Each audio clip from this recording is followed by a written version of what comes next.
Hello. Well, today I'm dark shades, of course, and you can tell by my shades I've got them on today. And today's topic is about what's the hardest part about being single. Now, when we decide to be single, it's based on an accumulation of choices. We've had some expectations from our partners and they haven't met up to them. And so when we make a decision to be single, it's because we realize that those needs need to be met over and above having a partner. Now, you've been single for maybe about 3 months, 6 months, 12 months. Some people have been single for a long time.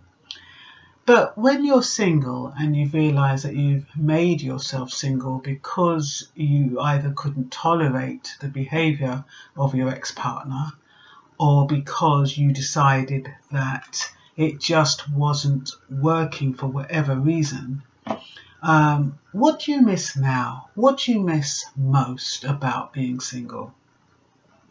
I know for me, well, I think for me it would have to be like the spooning, not having someone to make love to or have sex with. It would be the texts and the calls. That would be really important for me. But I think what I found was important was that I needed somebody to do the heavy stuff. The things that I found it difficult to do.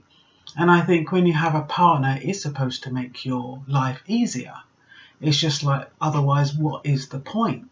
So if you have some DIY stuff to do, even if they can't do it themselves, they should be in a position to get somebody else to do it for you. Lifting stuff around, heavy things around the house, you want to help moving it. Those kind of things. I miss the romantic bits, like someone to wash my back. But those kind of things, when that person is not getting stuff out of the attic and doing these things that are so important to us as women, it doesn't cut it. I mean, yes, we do need the loving, we do need the the tenderness, we do need the intimacy. But when we decide to jack a relationship in, it is because the more fundamental needs are not being met, even though the superficial needs are. So what do I miss most? Like I've said, it's the intimacy, it's the romance. And I realise that somehow there has to be some kind of balance, a balance of both. Does the person have a disability why they can't help you in the way that you need?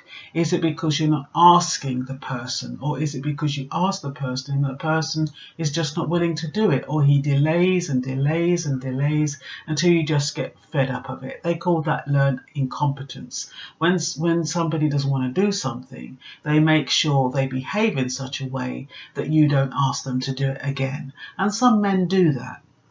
So these are the kind of things you have to ask yourself, what you're willing to compromise and what you're willing not to compromise. So you're not in a position where being single is really hard and that you miss things that are really important to you. I hope that this was helpful. Bye for now.